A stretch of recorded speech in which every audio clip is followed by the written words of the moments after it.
એમણે એમ કીધું કે હવે બિઝનેસ માટે પૈસા લેવાની જરૂર નથી, હવે આ વિચારધારા પણ બદલાઈ છે।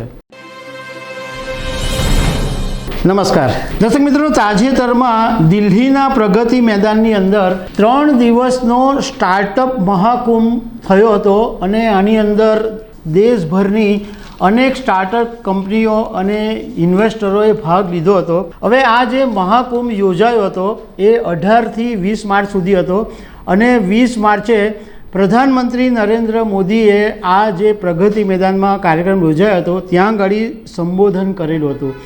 એમણે સ્ટાર્ટઅપ વિશે, ભારત દેશની સ્ટાર્ટઅપની અસરો વિશે અને યુવાનો વિશે ઘણી બધી વાતો કરી છે, તો એના વિશે અમે તમારી સાથે વાત કરીશું।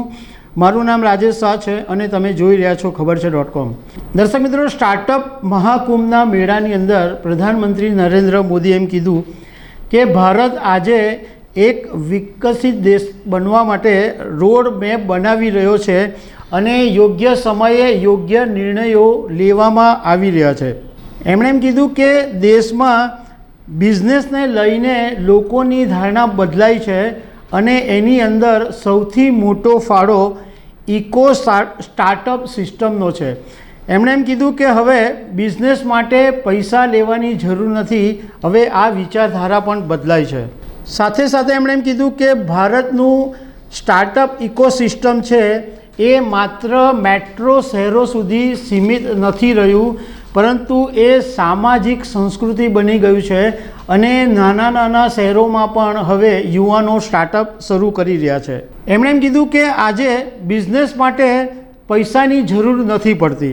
પહેલાં એવી ધારણા હતી કે તમારે જો બિઝનેસ કરવો હોય તો સૌથી મોટી ચિંતા એ રહેતી હતી કે પૈસા ક્યાંથી આવશે અને લોકો એવું જ માનતા હતા કે જેમની પાસે પૈસા હોય એ જ બિઝનેસ કરી શકે, જેમની પાસે પૈસા ના હોય એ બિઝનેસ નહીં કરી શકે, એવી લોકો ધારણા રાખતા હતા।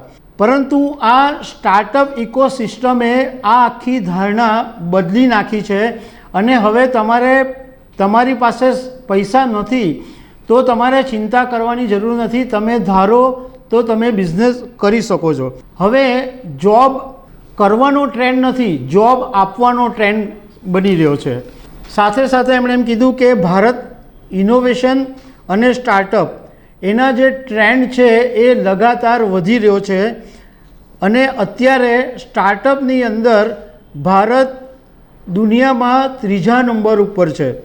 એમણે એક આંકડો એવો આપ્યો કે દેશમાં અત્યારે 1.25 લાખ જેટલા સ્ટાર્ટઅપ રજિસ્ટર થયેલા છે અને એની અંદર 12 લાખ જેટલા યુવાનો જોડાયેલા છે।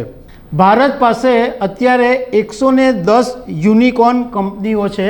યુનિકોર્ન કંપનીઓ એને કહેવામાં આવે છે કે જે સ્ટાર્ટઅપનું વેલ્યુએશન $1 અબજ કરતાં વધારે હોય એને યુનિકોર્ન કંપની કહેવામાં આવે છે। પ્રધાનમંત્રી નરેન્દ્ર મોદીએ સ્ટાર્ટઅપના પ્રોત્સાહન માટે ઘણી બધી વાતો કરી। એમણે એમ કીધું કે હવે નાના નાના શહેરોના યુવાનો પણ સ્ટાર્ટઅપ માટે આગળ આવી રહ્યા છે।